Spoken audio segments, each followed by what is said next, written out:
Yun, magandang araw sa inyo lahat. Gusto na medyo nakapagalan. Ayan, so dito na tayo sa tutorial.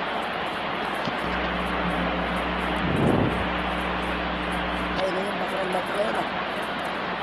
Oo nga pre. Ayan, magandang araw po no mga ka-Master B. Medyo muulan po sa amin dito. Pero still, continue po no na gumawa ng tutorial. At i-discuss yung mga trending ngayon sa mundo ng technology sa ating mga visually impaired. And masagot rin po no yung mga iilan sa mga katanungan ninyo na dapat sagutin. At yung mga hindi mo po namin masasagot ay sana nga lang masagot namin in the future mga ka-Master B. So magandang hapon po ulit. So eto naman po ulit kami para i-discuss yung mga bagay-bagay and happenings ngayon sa mundo ng technology. So Bali kabilang ikaw? sa tatalakayan natin yung about sa Facebook kasi yun nga, yung Ayan no? pagbabasa ng comment hindi binabasa. Yep. Actually, nagsimula yan nung last update. 3 weeks ago or 2 weeks ago na update ng Facebook.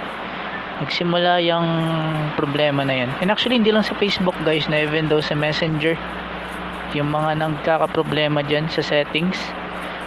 Actually, may mga solution na tayo dyan. Solutions and remedies kung paano yan maayos, no? Sa G-Show meron tayo. Sa TalkBack, ang ginagawa ng iba yung describe image yun.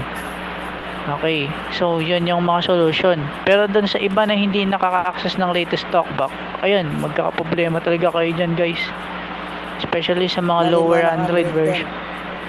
Ayun, Android 10 pababa, yan kayo magkakaproblema kayo dyan. So eto, unahin natin yung iilan-ilan sa mga inga kuro-kuro, and then yung mga sagutin na rin natin no yung mga ilang tanong dyan.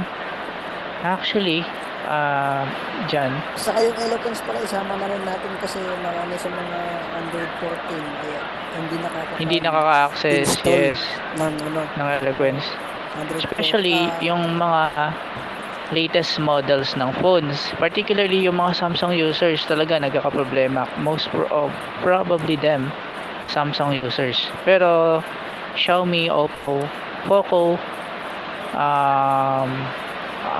Redmi, ano pa ba yung mga phones, Infinix, Tecno, hindi sila nagkakaproblema regarding eloquence. Pero yung Samsung, yung pinaka nagkakaproblema, especially latest devices ng Samsung. Based on our survey na nakalap, karamihan po ng mga nagkakaproblema doon is 64-bit devices. Okay, most probably yung mga naka 64-bit. Pero 32-bit devices architecture, hindi sila nagkakaproblema doon regarding sa paggamit ng eloquence.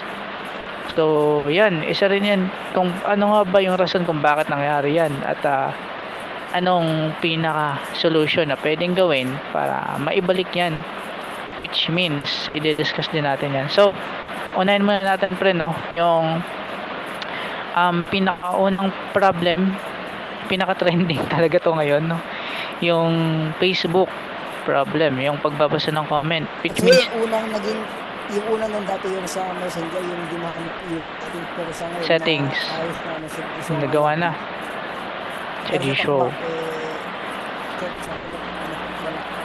Hindi, kahit gumamit pa kayo ng image, hindi talaga.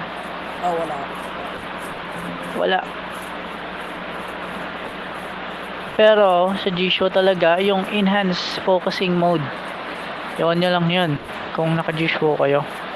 And sa mga nagtatanong kung accessible ba yan sa free version G-Show users, hindi po. Kung gusto nyo pong makakuha ng ganyan, no choice po kayo. Kailangan nyo pong gumamit ng crack. Kahit ayaw man po natin, or kahit ayaw man po ninyong gumamit ng crack, wala po kayong choice kung gusto nyo ma-access yung settings. Pero may isa paraan pa rin naman po tayo no, which means yung pag-downgrade or pag temporarily install muna ng old Messenger. May mga APK na ako dyan na in-upload sa per forum, personal channel ko, pati sa Blendtech Natan, upload na rin nila yon. And yan yung mga Kaya lang, remedies natin, same. disadvantage nga lang, may mga tanggap na natitilid yung pagpasok. Oo, yung mga panibagong messages. Pero probably kung alam mo naman yung pin mo, usual kahit sa mga lumang messenger, papa-inquire sila ng pin, hindi siya matatanggal yung mga latest messages. Mababackup siya doon. So, sa mga nagtatanong rin about dyan, kung nag-install ng old messenger, kung nag-install kayo nun, is babalik ba sa dati or matatanggal ba yung end-to-end encryption? Hindi po, kasi nakabase na po yun sa account po ninyo. Yung mababago lang yung mismong version ng messenger na gamit nyo, pero yung end-to-end encryption hindi po siya makawala kasi na po yung nakalagay sa account ninyo, na-update na po yun ng Meta. So sa mga nagtatanong tungkol dyan, yan, actually ilang beses nang sinagot yan, pero i-discuss ko na rin yan dito. So probably in the next update ng Messenger, maayos na nila ito. Kahit sa Facebook, maayos na nila. So sa Facebook naman, same pa rin naman, may solution. Same pa rin. Gaya ng sabi namin ni Marvin, karamihan ng nagkakaroon ng advantage dito yung mga G-Show users. Kasi nga, ang dali lang magganap ng solution dun sa mga problems na yon. Pero yung point talaga namin kung bakit namin ito i-discuss, yung other screen readers users like Talkback, Prudence, pagkakalam ko may mga Valerie users pa. So kawawa yung mga screen reader users na yon, in case man nang mag-update sila ng Facebook and Messenger, na yun lang risk na mawawala talaga yung settings, and then yung hindi sila makabasa ng comment. Although yung iba naman, yung dahilan naman nila, ayos lang yan, comment lang naman yan, di naman ako nagbabasa usual ng comments. Pero yun, mahalaga pa rin yun na nagagamit natin ng maayos yung mga features ng Facebook using our screen reader softwares. So yan lang. Ikaw, Master V, may dagdag mo na rin dito. Sa mga naka-talkback kasi, kapag pumunta kayo ng talkback, may scribe image. So pag dinownload nyo po yun, bawat button na matadaanan ng talkback na may nakasulat, automatic na babasahin niya yan kahit na hindi nyo itap yung describe image. Basta pag may natapatan siya na sulat doon sa button na yun, automatic na nababasahin niya. So pwede makatulong din yun para makabasa ng comments sa Facebook. I-download nyo lang yun. Naka-off yun eh. Pag yung default, naka-off. So pag inon yun, magda-download siya.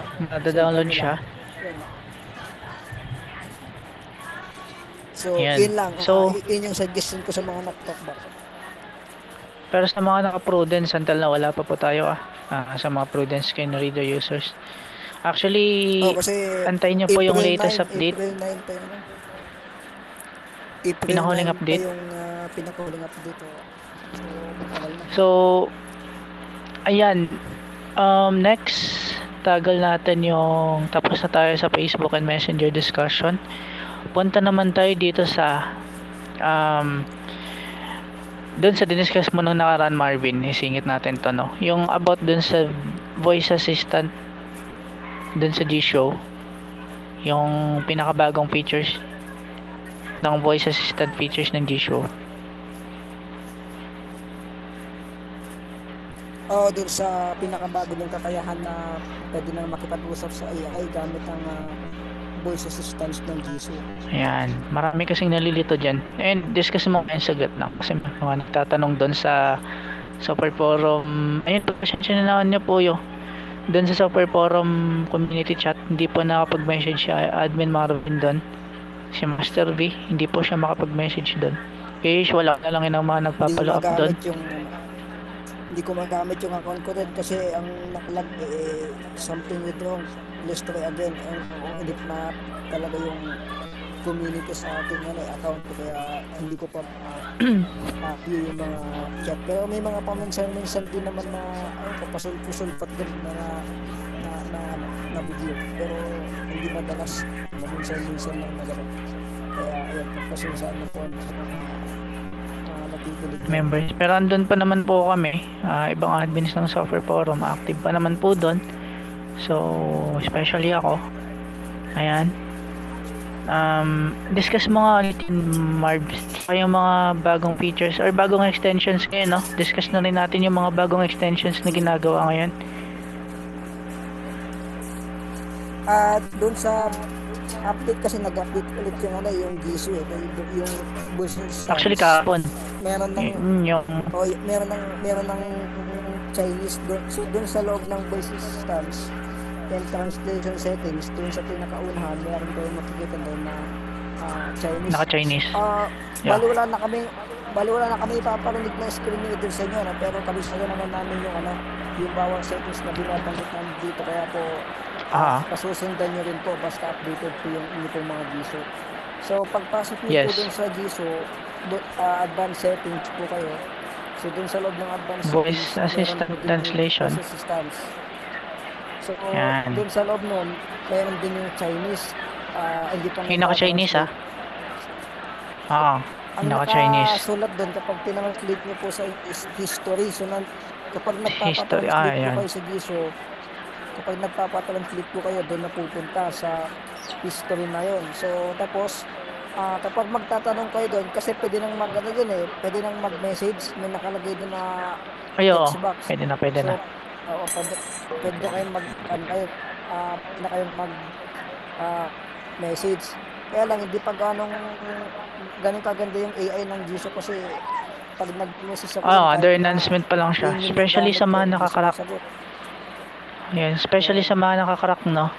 Actually, suggestion ko, kung may pambili naman kayo ng license talaga ng Gisu, bumuli na lang kayo. Worth it naman yun kung sa totoosin. Kasi ang advantage kasi nun kapag nakabili kayo no, eto. Una, kapag nag-update yung Gisu, hindi na hassle yun. Kahit free beta man yan or official version, hindi na kayo mag-uninstall. Ang gawin niyo na lang, i-run niyo na lang yung APK once na may latest update kayo na natanggap. And actually, kung naka-on sa inyo yung automatic check for updates, gagana naman yun. Pero hindi siya gagana sa mga nakakrak. Kapag may official update na darating, mag-notify yun. Pero bago yan, hello sa mga audience natin dyan, hello po sa mga nakikinig na audience na live natin kasama ngayon. Ayan po. Dito po kami sa Friends. Ayan. So, next. Eloquence. Next natin. Eloquence. Discuss natin, no? Wrap up natin. Tapos, discuss ko na rin yung multi-text to speech. O yung multi-TTS. Discuss ko na rin yun. Yun nga, like we said kanina, na sorry sa background ko medyo maingay, umuulan dito guys. Ayun, like we said kanina, no, yung Eloquence nagkakaproblema sa Android 14. So ang dahilan po nun, una, which means dapat talaga yung pinaka main na gagawa nun is yung code factory, which means yung pinaka main manufacturer ng Eloquence or yung producer talaga ng Eloquence. Oo.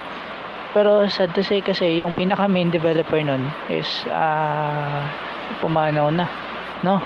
So hindi rin kasi nila alam kung paano yun i-update, kasi yung pinaka main nun is doon talaga mismo sa nag-develop nun sa Code Factory, yung pinaka may handle doon. Ang ginagawa na lang ng ibang na mga nagma-modify, binibuild na lang nila sa mga latest devices, and they are coordinating din dun sa mga tawag nito phone manufacturer para ma-fix yung compatibility issue ng device, especially sa mga naka Android 14 pataas. May nakakatanggap na nga ng Android 15 beta pa lang. Meron na. Usual yung mga nakakatanggap nun, nakakatanggap nun yung mga naka ultra yung mga naka-pro version ng Android. So, actually, usap-usapan, fourth quarter ng 2024 lalabas na yon, or first quarter ng 2025 lalabas na yung Android 15 official version talaga for Android phone devices. So, pinaka main problem talaga nun, like we said, yung manufacturer. Wait lang.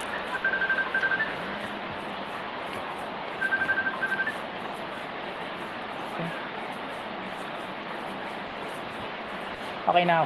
Sorry.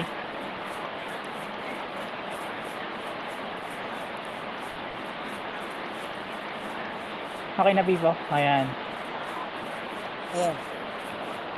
Okay na. May tumawag sa akin. Pero kinat ko na. Ayan. So, yun nga po, like we said, pinaka main source po talaga ng problem na to is yung kakulangan sa maintenance ng Eloquence, which means yung update, yung pag-build originally ng pinaka main source talaga nito, yung code factory. So, yun, yung pinaka main pinaka main issue. Pero actually marami nang lumalabas news dati na tuloy na itong mawawala, pero hindi pa rin pinapabayaan yan kasi nga ito yung pinaka main text to speech or pinaka main useful talaga para sa mga blind. Actually hindi lang sa Android even though sa mga naka PC, Eloquence voice talaga yung pinaka main source na ginagamit. So, mapa NVDA, JAWS, yun, Eloquence talaga. So, hindi talaga pinapabayaan yung Eloquence na mawala, which means, totoo naman, kasi kahit pa paano dine-develop nila. Yun nga lang, may mga, rin siya, may mga,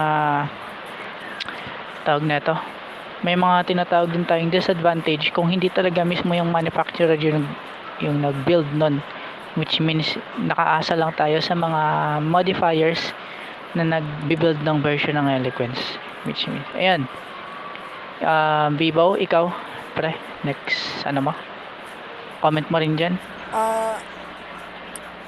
Siguro dun sa mga sa mga nagkakaproblema sa Eloquence, habang wala pa siguro bagong update, siguro pagtsagaan mo na ninyo yung Google Text to Speech, kasi sa ngayon kami din naghahanap din kami ng paraan para maka-provide pa rin ng Eloquence. At siyempre para kami din makagamit, kaya sa ngayon wala pa tayong mga dyan ibang magagawa, kundi maswerte na lang talaga yung mga naka Android. Android 14. Yung mga naka Android 14 na nakatanggap dati yung mga previous devices na nakatanggap ng Android 14 kasi nakaka-install pa sila. Paano talaga itong mga latest phones, 'di ba? Yun yung pinakamalaking concern namin din. Pero pinopush ko talaga dito.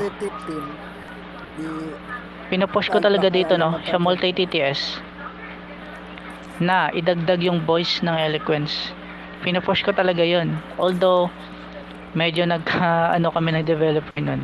Let's say medyo may misunderstanding, pero I trying my best na i-push yun, na mailagay siya sa multi TTS para at least magamit. Kasi nga 'di ba yung vocalizer nalagay, sa Microsoft Voices nalagay.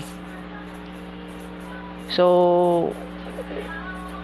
bakit yun nga di natin ilagay yung Eloquence para at least kung mawala man ng tuluyan yung pinaka main Eloquence installer, andyan siya sa multi TTS, which means very accessible. Like nasabi nga ni Kuya Walter kung mailagay nila yung isa sa mga text to speech na nakalimutan ko na kung anong text to speech yung sinasabi ni Kuya na, which means gusto rin niyang malagay, siguro mapapagamit siya ng multi. Pero yun, pinupush talaga namin yun na mailagay siya sa multi text to speech para magamit ng karamihan. And sa mga nalilito pala kung paano siya gamitin, quick discuss ko lang ulit paano siya install. Ang way po ng pag-install niyan, kunin niyo yung APK, Tapos, kunin nyo yung mga naka-zip na folder dun, which means yung gusto nyong gamitin especially yung mga naka-English voice na folder zip. Marami kang pagpipilian doon, Microsoft Voices, multi-TTS. Pero ang file name yon, kapag hinanap nyo yung APK doon sa software forum, multits, yun yung file name nun, yung APK file So once na install nyo na yon, open nyo lang yung app. Huwag nyo muna siyang isa-set as your default text to speech kasi hindi po siya gagana kaagad. Ang kailangan nyong gawin, click nyo po yung more options. Okay. Tapos import voice data. Yan. Tapos allocate nyo yung kung saan nilagay yung mismong folder, kung saan nilagay yung mismong file na naka-zip. Naka-zip po siya kasi may naglabas ng demonstration dun sa software forum kung paano na in-install. Ang ginawa niya, yung APK ng vocalizer yung kinuha niya, tapos dun nilagay niya dun sa import. Hindi gumana yon. Zip mismo ng multi-text to speech. Ayan.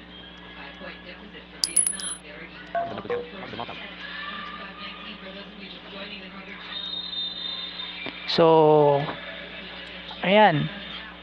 Mga ka-software, mga ka-master V. So, yan.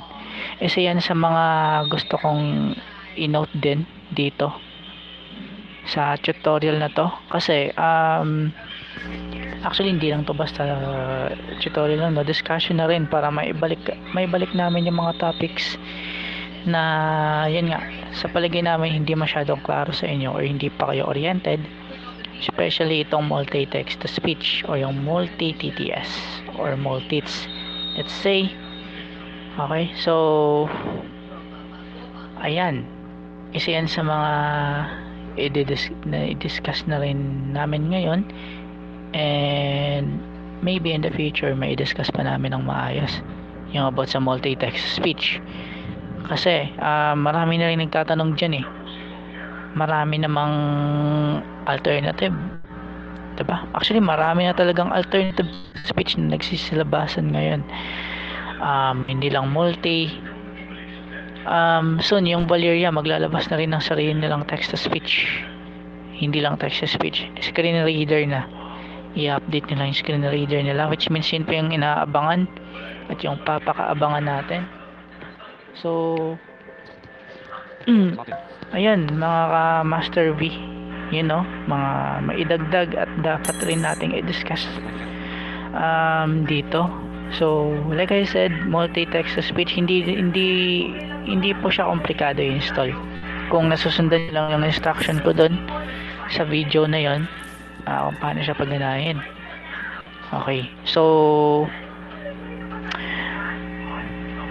maraming trending ngayon actually sa sa technology. Like eto, yung mga AI na extension nagsisilabasan marami ng AI extension na nagsisilabasan. Napakarami na talaga, and like we said, Sumunod, pagkatapos ng yan. nung sumunod na rin yung bali na una yung mga extension, tapos sumunod na rin na nilagay ni developer yung AI doon sa voice assistance. Yan, napakarami na yan. Ipa sa pamasok. Ayan. So, marami pa po talaga tayong hindi na-explore regarding sa technology, regarding screen reader, or kahit sa ano man, no? Ito nagsisipagpasukan na po sila. Na. So, ayun. So, hello sa mga hype po. So, ayan, ay kayo actually hindi lang basta tutorial to. Ayun, kung may mga katanungan kayo guys, tanong kayo. Ikaw Bogart, may tanong ka? Hello po. Nagtututorial kami ngayon. Tayo. Ano sa YouTube ba? Hello. Ay mo yung tanong ka. Hello sa mga chika dyan. Ano bang tutorial? Hi guys. Ayan. Dinidiscuss pa namin yung mga dinidiscuss pa namin yung mga previously problem ng mga blind, especially hindi lang po sa Facebook, pati sa Eloquence. Napakarami po kasi nagsisitawa ng mga problems ngayon. And sinusulit na rin namin to, no, kasi malapit nang magpasukan. Almost 2 weeks na lang, di ba, Bibo? So, Mga malapit na eh. Mga ilang araw na malapit lang. na talaga. So, sana nga makagawa pa kami ng maraming tutorial pa, no? And may Tuwing discuss talaga Sabado namin ng siguro, kung maayos hindi yung busy, gagawa pa rin ako. gagawa pa rin talaga kami. Actually, may naenda na akong tutorial para bukas. Yan, abangan nyo yan. Habol ko na rin. YouTube Rebans. YouTube. Problema nila. Nagsa-stop. Okay, ang pinaka main tricks nyo dyan na dapat gawin para hindi siya mag-stop. Once na may naka-install na kayo, huwag kayong kumuha pa sa ibang provider. Dapat same provider lang din yung pagkunin nyo. Like sa amin, kumukuha lang kami sa Revans. Sa official ng Revans. Doon lang talaga Sa kami website ng kumukuha Revans. para hindi magkaroon ng conflict. Pero kung may ibang provider din naman kami, naka-separate yun. Naka-separate naman sila. Hindi naman sila nagkaka-conflict. It becomes sa APK. Especially kung Actually, iba't may ibang mga file name naman yan.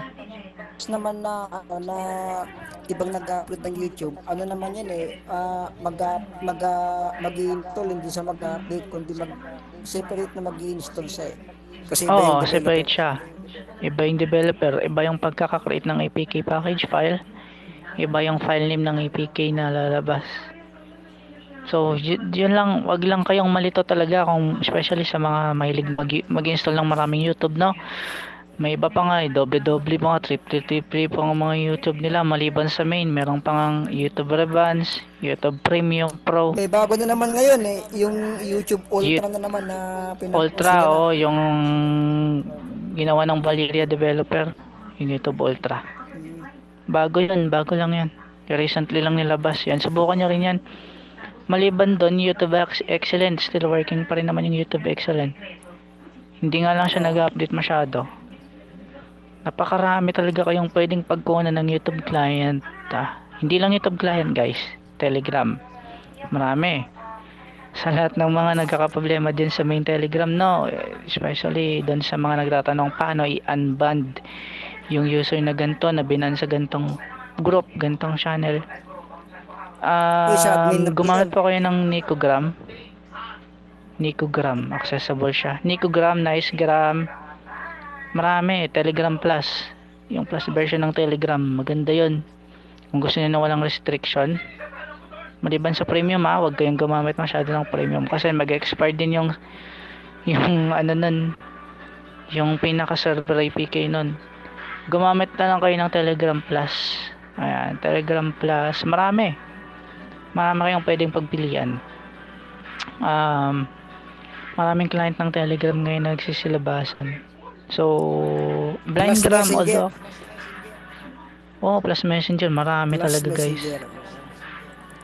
Yung Tsaka Telelight Pro, kung ito rin, yung pang blind talaga. Telelight Pro, maganda talaga yun. Pang blind talaga yun, accessible talaga yun sa atin. So, ano pa ba may dagdag natin, no? Siguro sa mga nagtatanong dyan, mga accessible games, may singit na rin natin. Marami. Pinaka-trending ngayon na accessible games halos Legend of the Kings. Marami pa guys. Actually, some of them tinuro ng Blind Techno, credits na rin sa kanila yon. Yung pag-create ng kasi account sa Legend of the King Legend of the nagawa Kings. na ni Kuya Owen yan sa Ayan. Blind Techno. Gawa na yan ni na Kuya Walter yan, ni na Kuya Owen.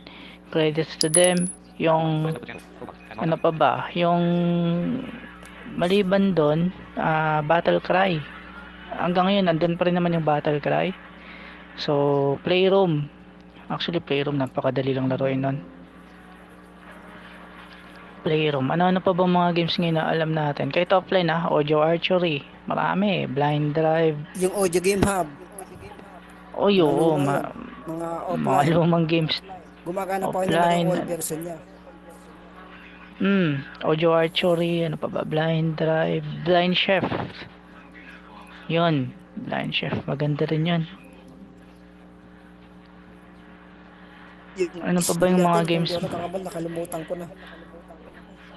Ay, oo, maraming games talaga guys na accessible kung marunong lang kayo maghanap-hanap either sa Play Store or sa ano, sa Telegram. Mobile Legend, Maraming. available pa rin naman yung sa Play Store. Oo, kaso nga lang sa mga nakalumang version ng Android. Android 10 pataas, tinuro ko na yung tutorial nun, paano i-install gamit yung Lucky Patcher. Kasi hindi siya gagana gamit yung XAPK, gamit yung ano nga ba yun, app extractor, hindi siya gagana. Ay, app extractor. Hindi siya gagana talaga guys, kahit gamitan mo ng mga ganun. Sa Lucky Patcher talaga siya gumagana ng maayos. Kasi nako-config ng maayos yung mga resources nun. So, naituro ko na rin yan. Ano pa bang dapat natin i-discuss? Yung ano May kayo, bagong next na extension gamit mo ngayon. about sa Prudence screen reader, yung nagtatanong kung paano i-install. Actually, may dalawa kasing paraan ng pag-install dyan. Either galing kayo ng Play Store o galing kayo ng APK. Kung gusto nyo ng APK, kumuha kayo dun sa website nila. Which means dun talaga sa ano nga bang website nila dun. Or ano sa amin sa Telegram pwede kayong kumuha. Yan. Yung 30, kasi po, Basta meron kapag yung silang phone nyo po kasi, 32-bit devices, ayan. Yung Hindi po gagana yung nasa Play Store. Kasi 32 and 64-bit architecture po yung nasa Play Store. Pero kapag 32-bit lang talaga, gagana lang siya. APK talaga. Pero may mga rin kasi may dapat pa kayong gawin para mapagana siya, which means yung pag unrestrict nun, especially sa mga naka 114, 113, 114, i-unrestrict nyo po muna yung restriction doon,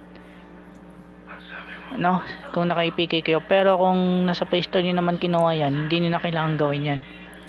Nagdedepende na lang yan sa phone.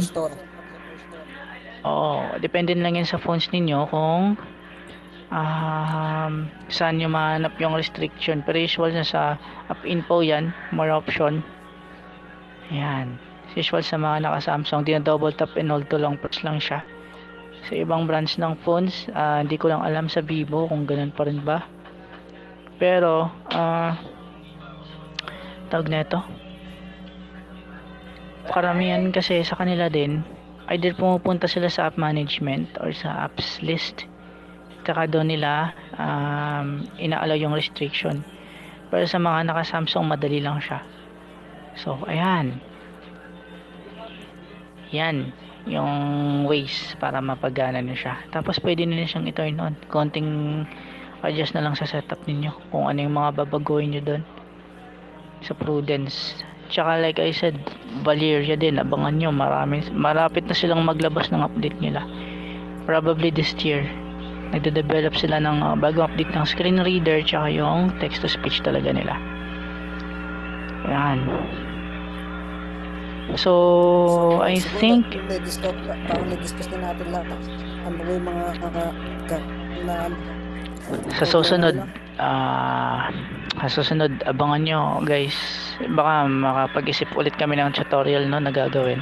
Kung gagawa man kami na siguro ng tutorial na related either sa masasabi na nating medyo risky tutorial, yung mga aking tutorial, i-buy na lang siguro namin yung title nun para at least di tayo maban, ayan, di tayo ma-report, or itatago namin yung pinaka-content nun. Pero yung mga abangan nyo na lang guys, basta marami kaming pakulo na tutorial ni Vivo, pag-iisipan pa namin yan, which means I am coordinating with him din naman kung ano pa ba yung makakatulong din sa inyo and sa mga blind users natin. Hindi lang to, actually hindi lang to, dapat talaga magsasama-sama kami ni na Kuya Otli, no? Together with the Blind Techno.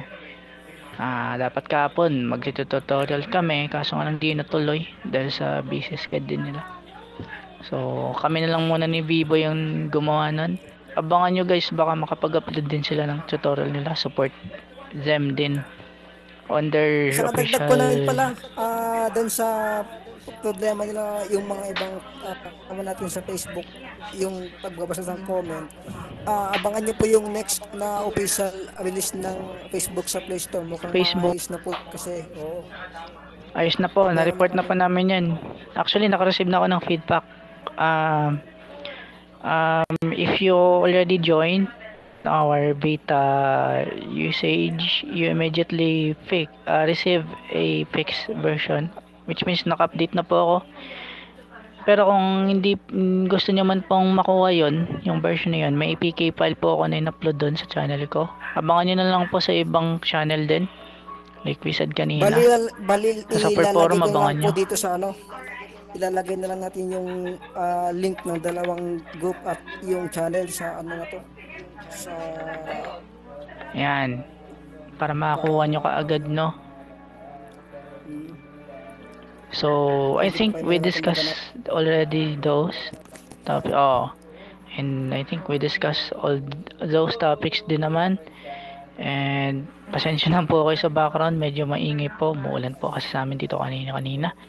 And nai-arouse din namin tong discussion na to, no, na may napulot po kayong aral sa mga itunuro namin. And don't forget to share this knowledge po, na wag po natin itong itago at ipagkait sa mga nangailangan. So we happy din naman po na gawin tong, actually hindi naman to na masasabing trabaho, which means fashion namin ni Marvin. Matagal na namin sinasabi yan.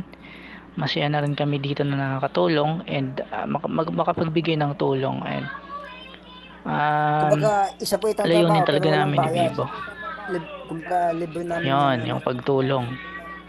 Libre namin binibigay at ibibigay pa namin. Tsaka siguro kung magsasawa man kami, no, may mga papalit din naman siguro sa future na pwede pang tumulong pa naman or siguro sumalo yun, no? sa Darating yung panahon na mahaba pang panahon. magsasawa tayo Darating din siguro. yun. May mga papalit din. Tagal pa naman siguro.